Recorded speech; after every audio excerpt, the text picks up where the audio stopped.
Welcome back to another episode of Pour Your Own Problems. I am your host, Mercy. Remember, pour your own problems. I can't do it for you. Hey, boss, he ain't working. We need more Corey Bouies than Corey Holcombs in this world. People that can tell you the truth, that done been through their life, that done lived it, that can testify, that want to make sure that young men and young women go to the other direction. It's okay to be a nerd. It's okay to want to study, to work hard. It's okay to to provide for your family. It's okay. All that street stuff is dead. All that street stuff is gone. Just like with 21 Savage stating that if the streets, I second that. And I second that because we have lost so many people in this world to the streets. And guess what? They're still alive. But they're lost. It's like just this culture, though, and the way that we move and the way that we operate has people stuck in a trance, and it's so divisive, and it creates a imbalance in our communities, and that is why we are where we are. In my opinion, it's not about the white man. It's not about where having less than. It's about the mentality and the mindset. We all should strive to want to have more and do more. The days of making excuses because of where you're from is no more, in my opinion. Because we all have a choice that we have to make. You seen how you grew up. You seen how your folks came up.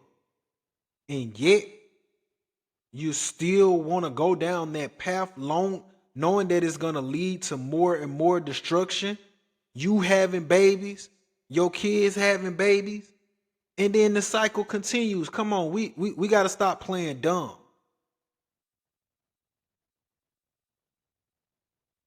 So, with that being said, we're going to get off into the video. I think it was phenomenal of Anton Daniels pulling Corey Bouie up to actually talk to him and give him some shine.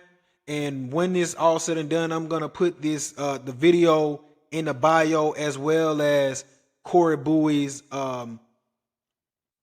social media information, because this needs to be put out.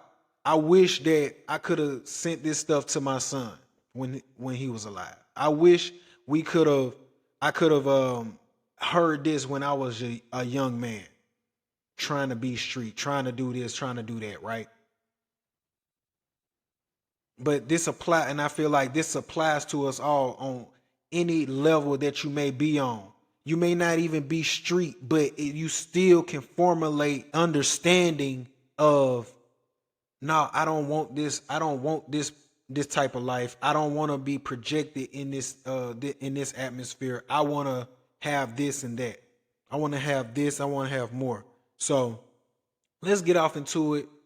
Let's go. Honest to God, like, he almost made me shed a tear for a second because he was so passionate. He was so real about what he was saying.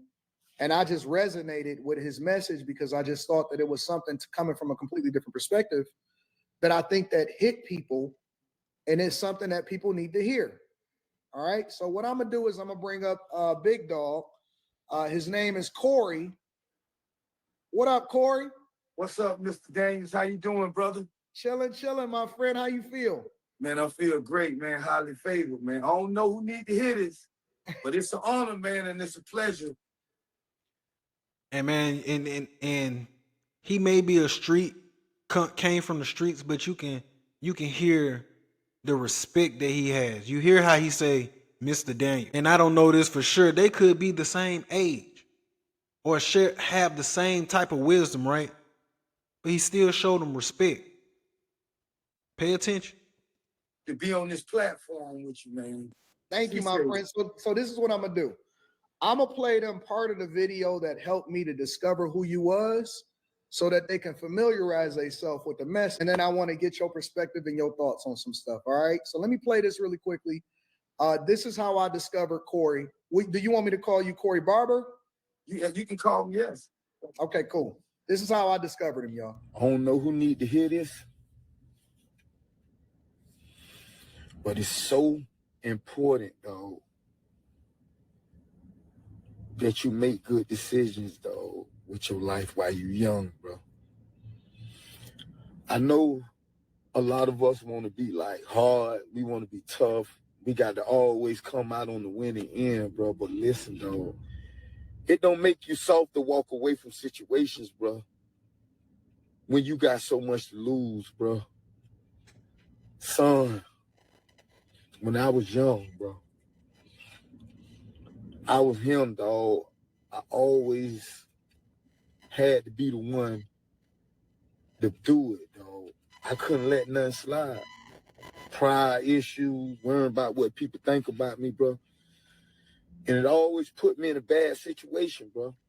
I was always in juvenile programs, detention centers, went to prison when I was 15, bro. Because I couldn't get it together, dog. I had anger issues, bro. But Lord, if I can do it all over again, bro, I pray over that, bro. That's a wicked, demolished spirit, dog. Anger, bro. It puts you in bad situations, dog. I don't know who need to hear this. If you can walk away from situations, bro, walk away from them, dog. Let them talk, bro. Walk away, dog. It's not worth it, bro.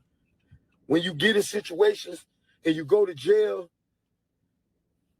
it's like a lot of situations, bro, you probably can beat. But humanity, dog, insanity, dog, it don't make you stay in those situations you take, please. You want to come home. You want to be with your girl. You want to be with your family, bro. You young. Nobody want to sit in jail, bro. But they give you please, and you take them.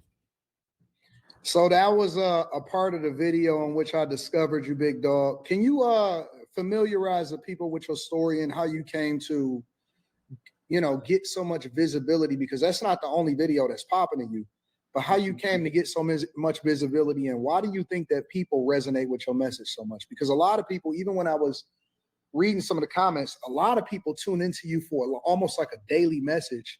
Mm-hmm. They look at you as kind of like their preacher. How did this come to be, and what inspired you to kind of go down this road? See, it's crazy that you said that, because it's a brother named Brian Lucas. He tapped in and reached out to me, and he wanted to know my story. And I was pretty much telling him that I had a murder charge when I was 15. And I feel like God spared my life for a reason, And I believe he could have left me in that situation, but he said, Corey, I got something for you. My punishment for you is going to be to get up every morning and tell somebody what I have done in your life. And if your life, if you can help one person with your own know who need to hear this challenge, brother, and you did your job, I'm pleased with you. And in the process of me doing it, it's like me and my girl was going through a bad situation and we split. And what a lot of people don't know, I don't know who need to hear this, was me talking to me, telling myself, you can't give up. I don't care who don't want to be in your life. I don't care what the situation is, bro. Giving up ain't an option. When you call on big God, bro, he can work it out. And that's facts. Like, we all have to look in the mirror. We all have to challenge ourselves. But it is a double fold. When what he's saying, what I'm interpreting, we're walking testimonies. Everything that I've been through in my life, everything that I've went through, I'm a walking testimony. I can tell, I'm able to reach back and tell young men, tell my peers, hey, nah, bro, this is what we doing. Oh, this is how you do this. I'm able, you know how many people come to me on a daily just for insight, just for knowledge, just to hear me talk, just to hear me speak on some things. even when I know they don't like it. But they want to be around it because they want something real. They want something tangible from the conversation that I'm going to give them, because I'm going to be unbiased in the situation. I'm going to tell them the truth. Friend or foe, I'm going to tell them the truth. So it's important to know that we all are walking testimony. Whether we passing this knowledge down to our children, whether we passing this to our peers, whether we passing it to just somebody in that we meet along the way, somebody is gonna have to hear your testimony.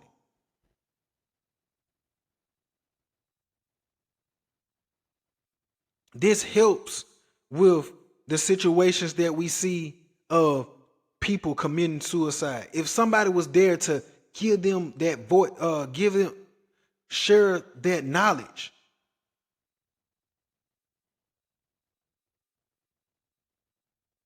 That's why our kids are so lost.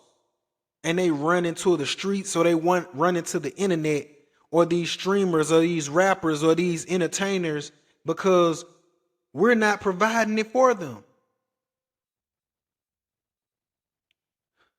We can go all day with this, but let's keep it going.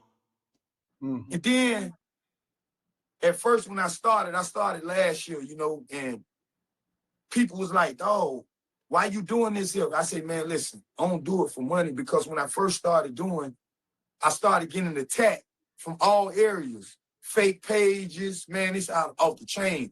Then I had got my account monetized, that got hacked.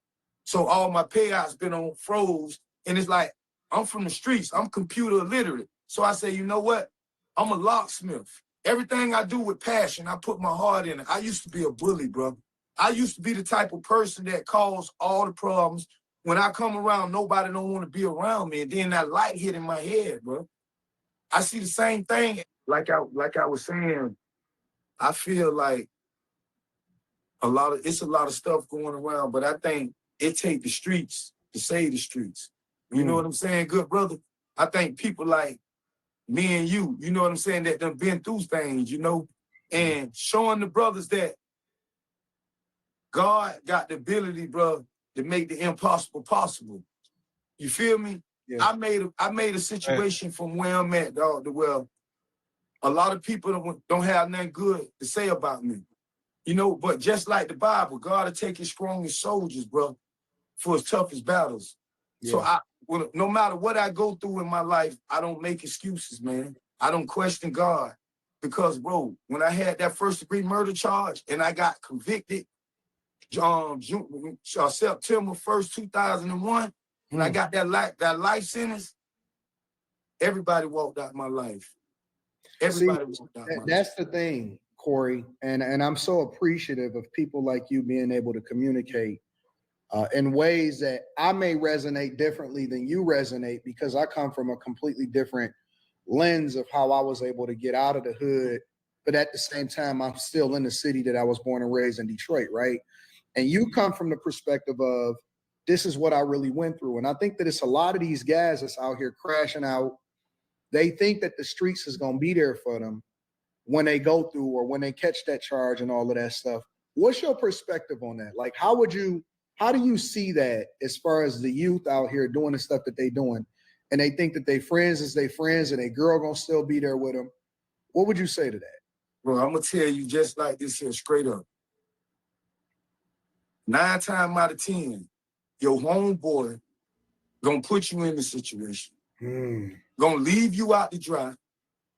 Gonna go fuck your girl, excuse my language. No. You can say what you want to say here. You know what I'm saying? Yeah. Because a lot of times, bro, what I see, people hang with what they don't like.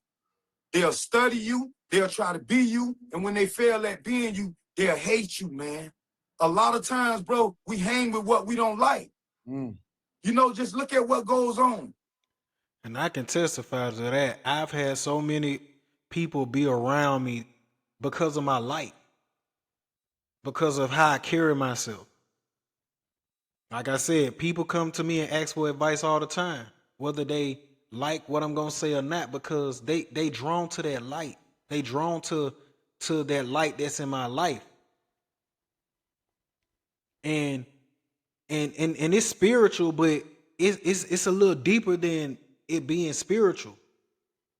Even when I was doing street stuff, even when I was just willy-nilly just being out here, just doing any and everything that I wanted to do, people always drawn to me. And so it's very important. And so I feel him on what he's saying right here.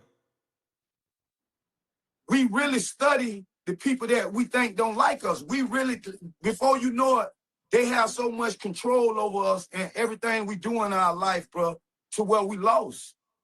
You know what I'm saying? I think a lot of these brothers, bro, real friends don't put you in those situations. You hear these days a lot of excuses, man. He his own man, he grown. If you really love somebody, bro, it ain't no option, bro. Get in this car. We leaving. You ain't getting in no trouble, bro. Fight me.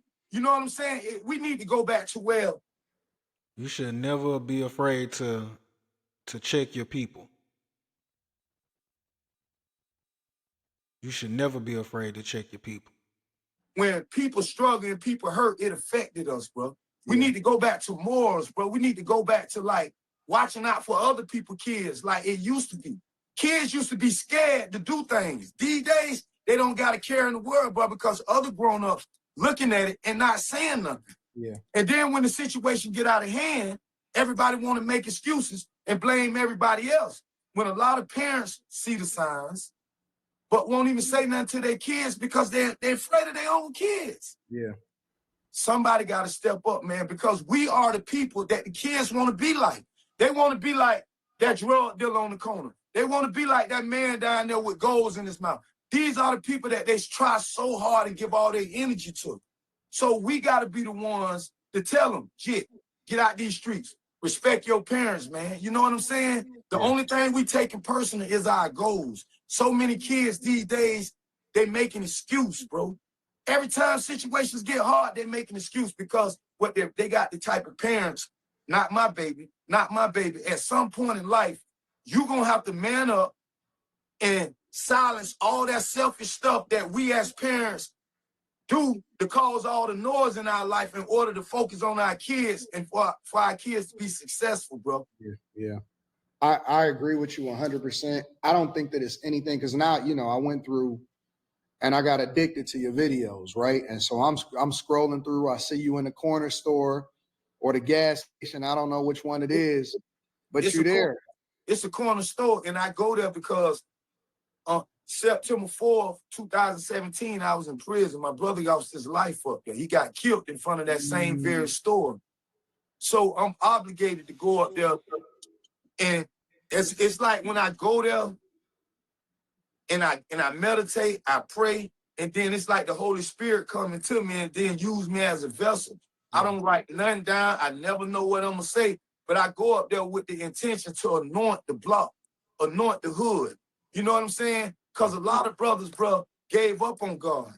You know what I'm saying? I feel like today they make it hard for brothers to come to God because they put so many expectations and restrictions on who you should be and what you should look like. You know what I'm saying? I want to show. Let me ask you a question, Corey, because a lot of people asking for your YouTube. Because I kind of want to segment off a little bit because you were saying that, they had hacked your page and demonetized you and all of that other type of stuff. You primarily on TikTok and you're not on YouTube at all? No, I never see. I tried to get a YouTube account and I found out that all my videos are all over YouTube. And then I ran into a few good brothers that act like they wanted to help me, but they was exploiting me for their personal gain. And I just gave up. And I say, you know what? I'm gonna just do this from the heart. So I get up every morning, man, and do it from the heart. And I go to work. So what I'm gonna do, and I want to. That's crazy, man. That's what people do. It's always a money grab. Nobody want to help nobody. You know what I'm saying? And it's one thing. I mean, like nothing is free, but it's no way that people should be making money off of his content. You know what I'm saying? And he's not reaping the benefit of nothing. Like, nah, that's cap. It's cap all day. Go into more other stuff, but what I'm gonna do is I'm gonna help you get your YouTube up because it ain't nowhere in the world why you should not be capitalizing and monetizing, but everybody is using your stuff and they not doing that. So I'm gonna work on that myself. I'm gonna put my people on it. Because honestly, this is where all of the money is. All of the money is over here on YouTube. And so I'm gonna look out for you, bro. I got you, big dog. So separately from that, I just wanted to let you know that. Outside of that, though, let me ask you another question. Why do you think that people glorify prison so much? Like, why is it like we'll talk down on education as a culture, right? Or we'll talk down, or the class clown is the person that get all of the visibility, but we don't trip off of doing time, bro. And it's funny that you say that because the way our society make it to where you can't be. I was saying the way society got it right here in our neighborhoods to where these kids, bro, they won't come outside the house. They won't do nothing unless they feel like they got to do a certain thing. And sad as it sounds, a lot of people I talk to a lot of people right now in the county jail. And a lot of people took situations trying to be down with their homeboys. You feel me? And their homeboys left them out to dry. You feel me? And I feel like it's cool now the way we do it from with the rappers, with what we see on social media, even with these rappers that's getting in trouble, these big celebrities that getting in trouble. They're not really getting held accountable. All these people seeing is they'll commit a crime, they got money, they buy their way out, and at the end of the day, the case just fade away. So the kids don't really see no real visible accountability. So now they saying, damn, they see and they do what they do. Versus if they see somebody getting held accountable for doing certain things, they'll think before they do it. Now they just lash out and don't care. And that's a fact. Like, if you see a lot of these laws that are being placed now, they're super lenient on these criminals. You know, like the people that are squatters, the people that rob, that break into these businesses that you see, you know, these mobs of people. But all they doing once they get locked up, get a slap on the wrist. So these cities with these policies and laws is a problem as well. I think we got to start holding each other accountable. We got to start telling, man, if you really love somebody, tell them, dog, you wrong. Man, you wrong, dog. Don't do that, man, you wrong. Nobody don't do it. Everybody just sit back and be quiet, bro. Do you think it's because of the backlash? Because like, for example, you were saying that people was mad at you for saying the stuff that you were saying. And I was thinking to myself, how can you be mad at a dude that's saying don't be in the streets or think twice or all of this? Who in their right mind would ever come at you and say anything negative about you or what it is that you're trying to do and what the message is that you're spreading to the people? Bro, Mr. Daniels, you know very well when you doing anything towards God's will, it's like you stirring that pot. A lot of people not going to be happy with you. Yeah. Because you got to understand, the people that's not happy with you is the people that you used to identify with. The old you. Before you looked in the mirror and was willing to kill the old you in order for you to be successful out here, you can't expect for them people to be happy for you, the people that you growed up with, your homeboys, the people where you from. But they loved it when you was in the shit, when you was doing the stuff in the streets. Oh, man, you cool as hell when you out there committing crimes. You out there beating up on people. Everybody want to be around you. You this.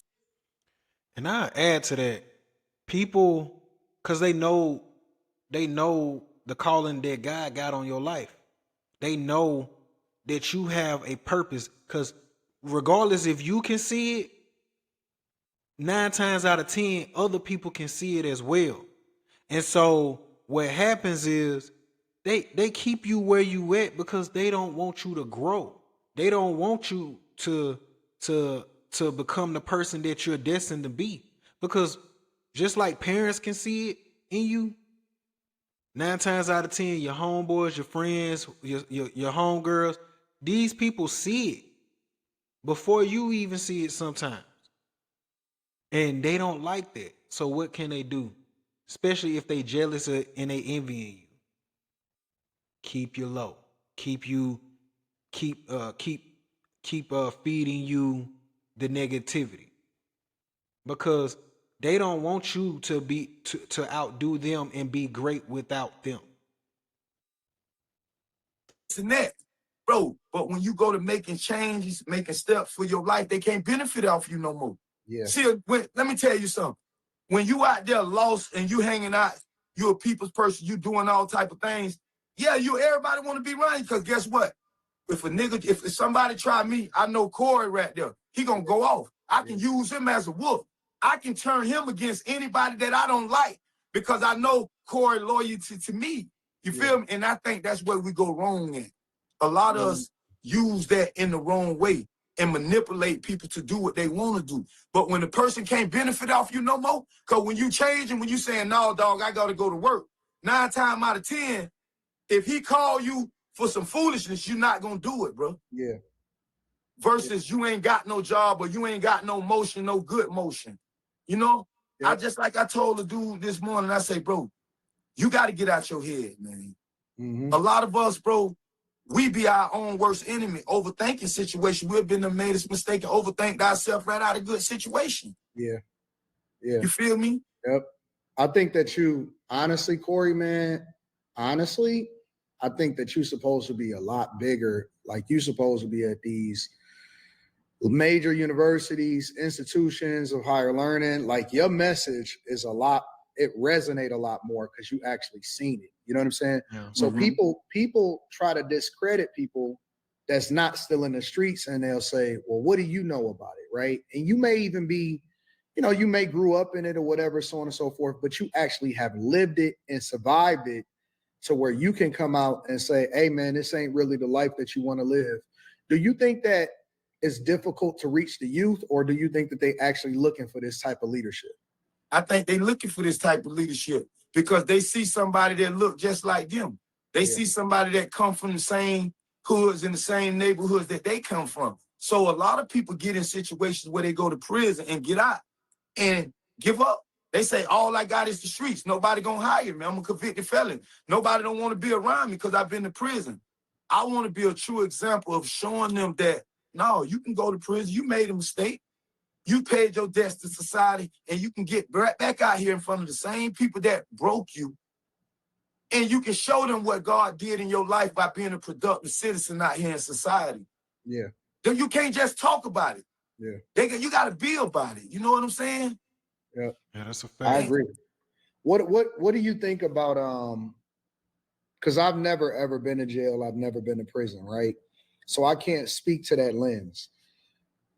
What is it about it? What is it about it that keeps people in a cycle? Because a lot of times I see guys and they'll get out and then they're not able to get out of the same environment that got them there in the first place. And it seems like it's a cyclical thing. Like they get stuck in this cycle. What is it about it, the culture that has people in this thing that keeps on landing them in prison? See, I'm going to tell you something about that. It's a psychological thing.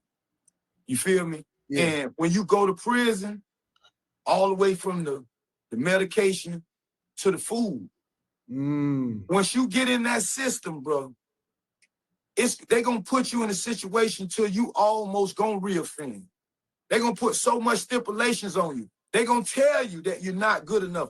They're going to tell you that so much till you go to thinking you're not good enough. Yeah. It's a psychological thing. Because what a lot of people don't know is a lot of prison workers, it's family run. My brother work on this shift, my daddy work on this shift, my son work on this shift. You feel what I'm saying? So I feel like even with the pride programs, they put you in certain programs to do their job. And I feel like when you get out of there, when life get hard, you give up because of what they tell you in there. You know, they not forcing you to get no education. They'll let you sit down on the bunk and do all your time and do nothing because they know you coming back. You got to be crazy. Bro, let me tell you something. It's so crazy in there, bro, to well, I broke my arm at Hamilton CI in 2010. I'll never forget. And I went to Lake Butler. My arm, I don't know if you can see my arm. It healed on its own because one liberty that you give up when you go to prison is getting the proper health care, proper dental care. You got to pretty much take it for what it is. A lot of these guys wasn't certified. They didn't pass the test to be doctors in the world. So we going to put them in a little institution in nowhere and let them work on the prisoners. They use them as guinea pigs. You know what I'm saying? All the way down from the all the way down from the food. You know what I'm saying? Yep. I think that we, the guys that done been to prison, that done got out of prison, bro, I think we got to do a little more, bro, to save the streets. Everybody can't save the streets. It take the streets to save the streets. Yeah. You feel what I'm saying? Yeah. I do. It's rough, man. It's very, very rough to see what's happening out here.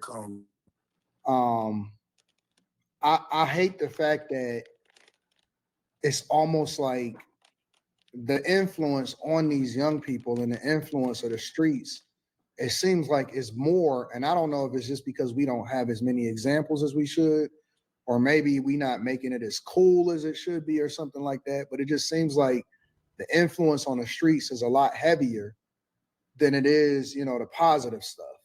And I don't know how to bridge that, you know what I'm saying? Outside of championing people like you, that seems like you bridging it more effectively than other people.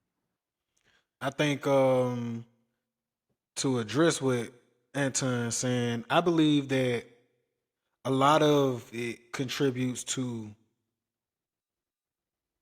people just dreaming.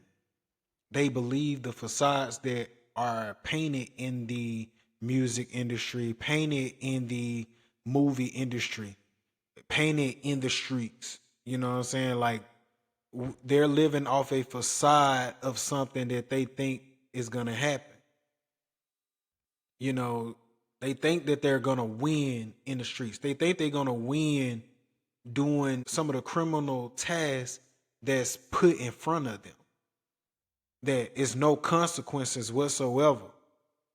It's almost like, you know, like how these young ladies, they expect so much from these young men to be doing at a young age. When that man, he just out of high school, or he ain't had time to build a life. It's the same way with these young men and women that are in the streets. They're thinking they're gonna get one thing, but ultimately it's just leading to a path of destruction because it's a fairy tale. You know, Because a lot of times I'm going to say what need to be heard. The only thing I did right, I felt like when we started this, me and my girl got together and we patented, I don't know who need to hear this, trademark. Because I told her, I said, I caused so much pain in this city where I'm from.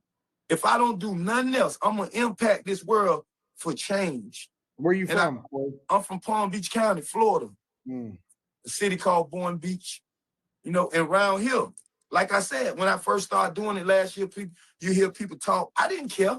Wasn't nobody sharing my videos. I didn't care.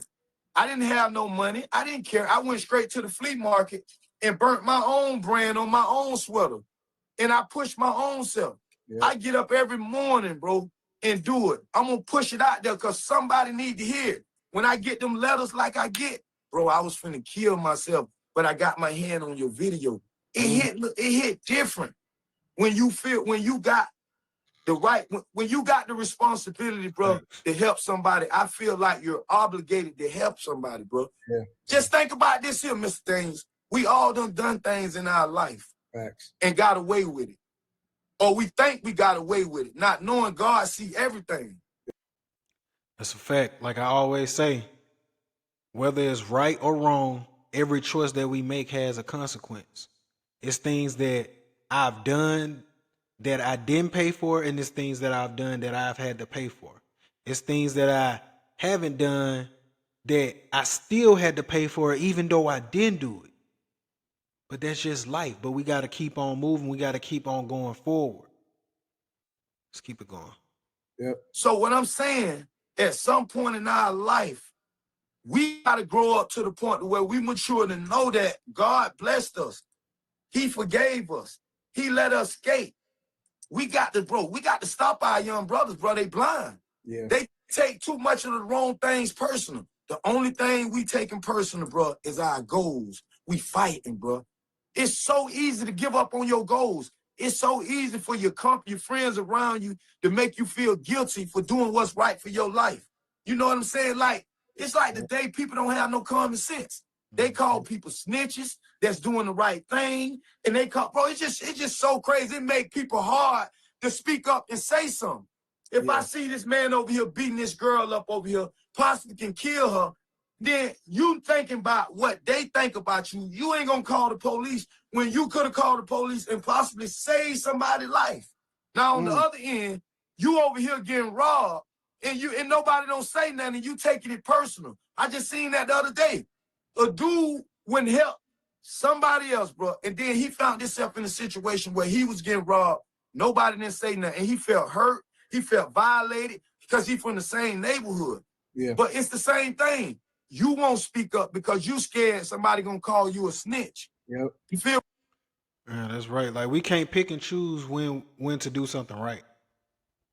Right is right, wrong is wrong. At the end of the day, you gotta make a choice. You gotta make a choice and take it. And stand and just stand up on it. Don't worry about what everybody else saying and don't worry about the backlash. You gotta stick to what is right. Because right is right and wrong is wrong. You can't slice that. You know what I'm saying? I thought that snitching was if I do a crime and me and you both doing the crime together, and then I get caught, but then I dime you out in order to get myself off. But it basically is applicable to us together, me and you doing a crime together. But if somebody come and they break into my property and I call the police, that's not snitching. That's me being a civilian and saying, hey, don't break into my property. I thought that the rules was different than what they trying to make it out to be. And is basically what the culture is saying is if you talk to the police at all, then you snitching. Right. I don't understand that. I don't understand that either. And Mr. Daniels, it don't make it no better. We got a lot of guys that came from the streets. God pulled them out the streets, and then they get on certain levels and forget where they came from. And then they go to talking without making sense. Yeah. I feel like, dog, we as a people, we got to stop being silent on things that need to be spoke on. And we got to stop speaking on things to try to get a reaction or fit in with a certain crowd. Yeah. You know, and that's all I see every day. It's so easy for us to talk about, oh, the white man this, the white man this. I can't get no job because the white man this. Oh, the white man doing this. None of that stuff matters because the white man not killing us. We killing each other. You feel me? I feel like now I see why they mad at you, Corey. I'm just saying, well, Mr. Daniels. Everything you saying is facts. You telling you keeping it 100, bro. That's all I can say. You being honest. That's so real. But because they don't want to give. I see what you're saying, bro. I see why they come at you, bro. I just told a brother the other day, man. And I don't know why they do that. If I'm talking to you like this here, bro, first of all, you got to understand, dog, and a lot of us young brothers from the urban hood, we don't even know what an opinion is. We don't know that everybody got the right to have an opinion, to speak their mind, to feel how they want to feel. Every time you tell somebody something these days that they don't want to hear, they bow up at you. They get loud at you like they the only gangster in the world. And I just really wish my young brothers and sisters would stop doing that. Because what you do is you get the wrong response out of a person. Because you can't forget that everybody's a man, everybody's somebody's child, everybody's somebody's father or mother. We gotta stop putting people in uncompromising position and then playing victim. You know what I'm saying? And I think if we get more brothers that'll say, you know what, dog, it's okay to make a mistake. It's okay. It's okay. I think we need to go on the big screen, like talking to psychiatrists. I think the young brothers need to see us talk to therapists, open up about the traumas. You know what I'm saying? Like I had my girl, we going through it. And she had to sit down and tell me, bro, you might not understand this here, but a lot of us young brothers, we carry so much trauma. We carry so much trauma beyond our control from one situation to the next situation. You know what I'm saying? A lot of the young brothers, I feel like we wasn't raised on how to properly respect a woman because we didn't have mama and daddy in the house. And if we had mama and daddy in the house, daddy wasn't always around. He came around to sleep. He came around for certain situations, but we always watch mama come, always doing the hard times, always doing the struggles. So we learn how to be a man and how to deal with tough times from watching mama. You feel me? And then on the flip side, when daddy do come home drunk and mad, we watch how he abuse mama. We watch how he scream at mama. When he mess his money up in the streets, we watch how he vent his emotions on mama.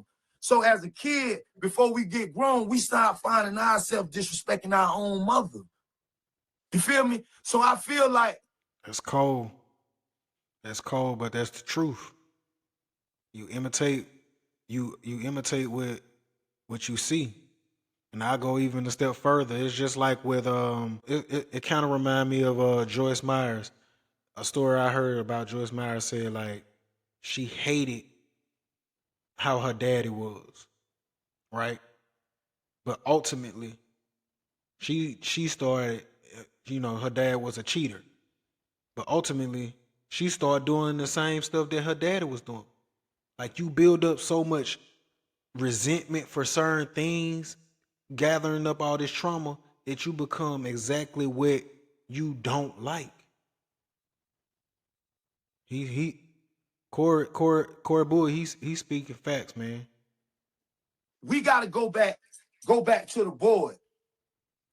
And we got to do more as a person. You feel what I'm saying? As a human being, as a leaders, we got to do more, bro. Because without knowing, we setting our own kids up. We setting them up. They watching us. They want to be us. That's facts. That was about the end of the discussion. But we have a problem on our hands. We praise tomfoolery. We praise all this degenerate behaviors that come from our culture and our society. No one wants to speak up about it. No one wants to check anybody. And if somebody does check you, it's always a rebuttal. It's always a deflect. It's always somebody else's problem. And the cycle just continues. Nobody wants to be wrong. Everybody wants to be right. Just in a doom loop. Just constantly regurgitated and spit out over and over again.